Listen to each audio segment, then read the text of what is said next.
আদালতের প্রসিডিউর অনুসারে কথা বলা ব্যতীত কোনো মিডিয়ার সামনে কথা বলতে পারেন না, সেইটুকু যাতে পরিলক্ষিত হয় ফার্দার প্রসিডিংয়ের ক্ষেত্রে, এই জন্য একটা আবেদন করেছিলাম। এবং সেই আবেদনে মাননীয় ট্রাইব্যুনাল নির্দেশ দিয়েছেন যে আইনশৃঙ্খলা বাহিনী যাতে সুশৃঙ্খলভাবে আসামিকে তার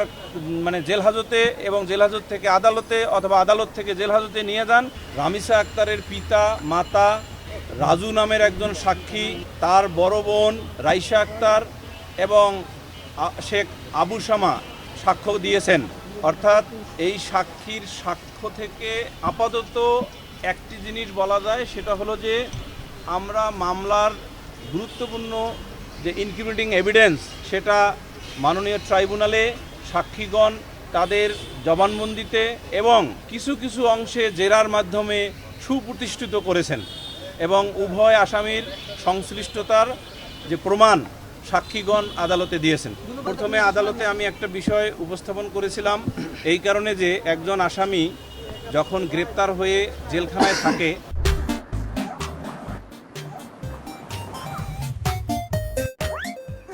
তখন ওই সংশ্লিষ্ট আদালত বা ম্যাজিস্ট্রেটের কাস্টডি বলে, এটাকে বলা হয় জুডিশিয়াল কাস্টডি। এই জুডিশিয়াল কাস্টডিতে থাকা অবস্থায় একজন আসামি আইনে নির্ধারিত 164-এর সময় অথবা চার্জ গঠনের সময় অথবা 342 আসামি পরীক্ষার সময় আদালতের প্রসিডিউর অনুসারে কথা বলা ব্যতীত কোনো মিডিয়ার সামনে কথা বলতে পারেন না। এবং এই বিষয়টি গতকালে যেভাবে মিডিয়ায় কথা বলেছেন এবং যেভাবে আইনশৃঙ্খলা রক্ষাকারী বাহিনী এটাকে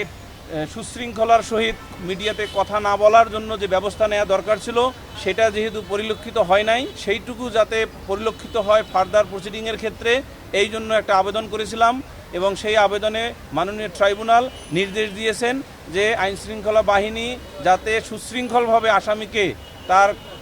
জেলহাজতে এবং জেলহাজত থেকে আদালতে অথবা আদালত থেকে জেলহাজতে নিয়ে যান এবং মিডিয়ার লোকজন বা অন্য কোনো অথরিটির সামনে যাতে কথা না বলেন সেই ব্যবস্থার জন্য প্রয়োজনীয় আদেশ দিয়েছেন। মামলার মেরিট বা মামলার সাক্ষ্য বিষয়ে আমরা যখন আর্গুমেন্ট করব রাষ্ট্রপক্ষে তখন বুঝতে পারবেন